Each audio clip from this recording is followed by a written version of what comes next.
అల్లాహు తాలా మనల్ని మట్టితో తయారు చేసి భూమి మీదకు పంపించారు. ఆయన కోసం మీ జీవితంలో నమాజులు చదవండి, దీన్ని తీసుకురండి అని అన్నారు. ఆయన కోసం మన నమాజులు దీన్ని తీసుకురావడం వల్ల ఆయనకు ఉపయోగం ఉంది, కానీ ఈ మానవునికి ఎలాంటి ఉపయోగం కలదు.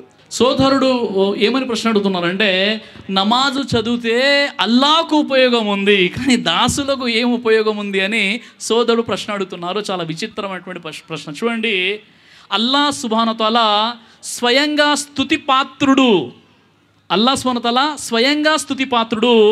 ఈ భూమండలంపై ఉన్నవారంతా కూడా కలిసికట్టుగా, ఓ దైవమా నువ్వు లేవు, నిన్ను మేము ఆరాధించము అని అంటే అల్లాహ్ యొక్క గొప్పతనంలో ఒక ఆవగింజంతా కూడా తగ్గదు. అలాగే ఈ భూమండలంపై ఉన్న 750 కోట్ల మంది ప్రజలంతా కలిసికట్టుగా అష్హదు అల్లా ఇలాహ ఇల్లల్లా వ అష్హదు అన్న ముహమ్మదన్ అబ్దు వ రసూలు అనే కలిమా చదివిన అల్లాహ్ యొక్క గొప్పతనంలో ఒక ఆవగింజంతా కూడా పెరగదు. స్వయంగా స్తోత్రాలకు స్తుతులకు అర్హుడు అల్లాహ్ సుబ్హానహు వ తఆలా. మీరు నేను అల్లాహ్ను కీర్తించడం వల్ల మన ఔన్నత్యం పెరుగుతుంది, మనము ఒక మనిషిగా పరిగణించబడతాం తప్ప అల్లాహ్ సుబ్హానహు వ తఆలాకు ఎలాంటి లాభం లేదు. లాభం అనేది మనకు ఉంది. ఎందుకంటే సూర జారియాత్ 51 ఆయత్ నెంబర్ 56లో వమా ఖలఖ్తుల్ జిన్న వల్ ఇన్సా ఇల్లా లియఅబుదూన్, నేను మనిషిని మరియు జిన్నాతులను నా ఆరాధన కొరకు తప్ప మరి దేని కొరకు సృష్టించలేదు అని అల్లాహ్ సుబ్హానహు వ తఆలా తెలియజేస్తున్నాడు. మరి అల్లాహకే లాభం కదా అని ఏదైతే అడుగుతున్నారో, మరి కొంతమంది అయితే అల్లాహ్ ఈ విధంగా చెప్పడం స్వార్థం కదా అని కూడా కొంతమంది అంటారు. అంటే దేవుడు మనిషిని పుట్టించాడు, నమాజ్ చేయండి అంటున్నాడు, దేవుడు స్వార్థపరుడు కాదా అని కూడా ప్రశ్నిస్తుంటారు. నిజంగా చెప్పాలంటే సోదరులారా, చూడండి, మీరు ఒక కంపెనీలో పని చేస్తున్నారు.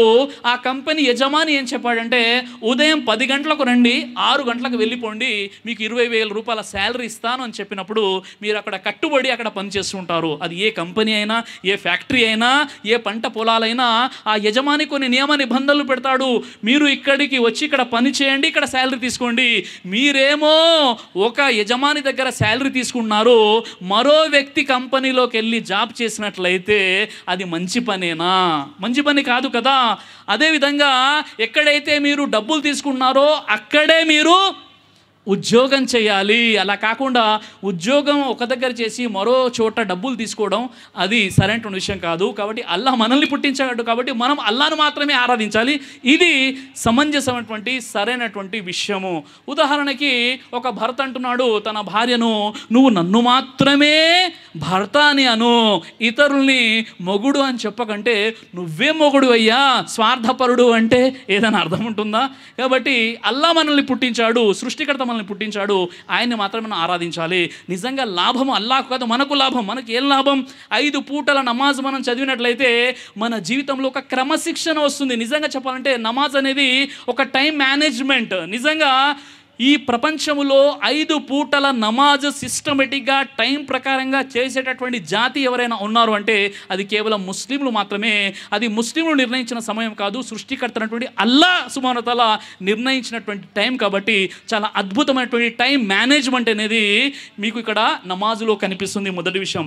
రెండో విషయం ఏంటంటే, నమాజ్ చదవడం వల్ల ఆరోగ్యపరంగా అనేక లాభాలు మీకోసం ఉన్నాయి. ఉదాహరణకి మీ యొక్క బ్లడ్ సర్క్యులేషన్ అనేది చాలా అద్భుతంగా పనిచేస్తుంది. అది ఎలా అంటే, ఎప్పుడైతే మీరు సజ్దా చేస్తారో మీ బ్లడ్ ఫ్లో మొత్తం కూడా మీ తలలోకి వచ్చేస్తుంది. తర్వాత మీరు రుకు చేసినప్పుడు రుకు నుండి బయటికి వెళ్ళినప్పుడు ఆ తల నుండి ఇతర భాగాలకు ప్రవహిస్తుంది. ఈ విధంగా సైంటిఫిక్గా అద్భుతమైనటువంటి లాభాలు ఉన్నాయి నమాజు చదవడం వల్ల. అందుకే పట్టాభి రామ్ అనే ఒక సైకియాట్రిస్ట్ ఏం చెప్పాడు అంటే, ముస్లిం దేశాలలో పిచ్చి ఆసుపత్రులు, మెంటల్ హాస్పిటల్స్ లేవు. ఎందుకంటే అక్కడ ముస్లింలు నమాజ్ చదువుతారు, అల్లాపై భరోసా కలిగి ఉన్నారు కాబట్టి అక్కడ పిచ్చి ఆసుపత్రులు లేరు. నిజంగా ఇక్కడ ముస్లింలో కొంతమంది పిచ్చి వాళ్ళు ఎందుకున్నారంటే నమాజ్ చేయని వారు పిచ్చోళ్ళు అనమాట. కాబట్టి నమాజ్ చదవడం ద్వారా మనకు అనేక లాభాలు ఉన్నాయి. మన యొక్క లంగ్స్ యొక్క ఫంక్షన్ అనేది చాలా మంచిగా అద్భుతంగా పనిచేస్తుంది. అదేవిధంగా ఏదైతే నమాజ్లో చేసేటువంటి భంగిమలు ఏవైతే ఉన్నాయో ఆ భంగిమల్లో మనకు బ్లడ్ ఫ్లో అనేది చాలా అద్భుతంగా జరుగుతుంది. తద్వారా మనకు ఆరోగ్యపరమైనటువంటి అనేక లాభాలు ఉన్నాయి. ఎవరైతే నమాజ్ చేస్తారో వారికి వెన్నెముక నొప్పి, నడుముల నొప్పులు దూరం అయిపోతాయి. ఈ రోజు వరకు చూడండి, మీరు మసీదుల్లో చాలా పెద్ద పెద్ద బుజుర్గులు ఉంటారు, 70, 80, 90 సంవత్సరాల వరకు కూడా రుకు సజ్దా చేస్తుంటారు. నేను కొంతమందిని అడిగాను, నేను ఎప్పుడైనా కొన్ని రీసెర్చ్ కోసం, నా యొక్క అవగాహన కోసం అడుగుతుంటాను. ఒక మసీదులో ఒక బుజుర్గు, దాదాపుగా 78 సంవత్సరాల బుజుర్గు రుకు చేస్తున్నాడు, సజ్దా చేస్తున్నాడు సుదీర్ఘంగా. నేను కాసేపు ఆగి ఆయన అడిగాను, సార్ మీరు ఏజ్ ఎంత అంటే 76 సంవత్సరాలండి అని చెప్పాడు.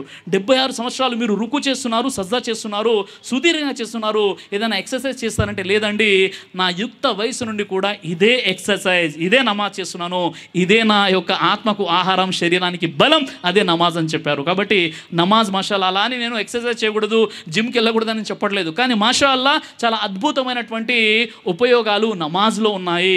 ప్రవక్త ముహమ్మద్ సల్లల్లాహు అలైహి వసల్లం తెలియజేశారు, నమాజ్ అనేది జన్నత్కి చాబీ అని చెప్పారు. కాబట్టి మనమైతే జన్నత్కి వెళ్ళిపోతున్నాం, కానీ చాబీ ప్రపంచంలో మర్చిపోయాం.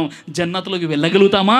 జన్నత్లోకి వెళ్ళాలి అంటే నమాజులు చదవాలి, 5 టైమ్స్ నమాజ్, తద్వారా మనకే లాభం. కాబట్టి అల్లాహ్ సుబ్హానహు వ తఆలా మనందరికీ కూడా 5 టైమ్స్ నమాజ్ చేసే సద్బుద్ధిని ప్రసాదించుకోక ఆమీన్. దైవ ప్రవక్త ముహమ్మద్ సల్లల్లాహు అలైహి వసల్లం వారు తెలియజేశారు, కడుపుకు సంబంధించినటువంటి అన్ని రకాల వ్యాధులకు అద్భుతమైనటువంటి ఔషధం తల్బీనా.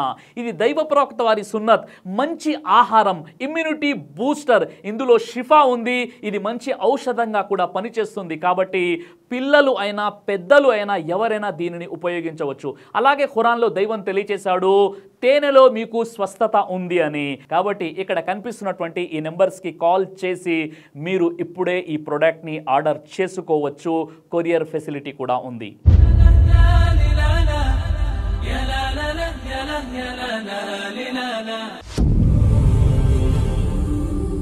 బ్రదర్ సిరాజ్ అని యూట్యూబ్ ఛానల్ని మీరు సబ్స్క్రైబ్ చేసినట్లయితే ఇన్షాల్లా దైవచిత్తం అయితే మీకు వీడియోస్ వస్తుంటాయి. అదేవిధంగా బ్రదర్ సిరాజ్ అనేటటువంటి ఫేస్బుక్ని కూడా లైక్ చేయడం వల్ల మీకు వీడియోస్ వస్తుంటాయి.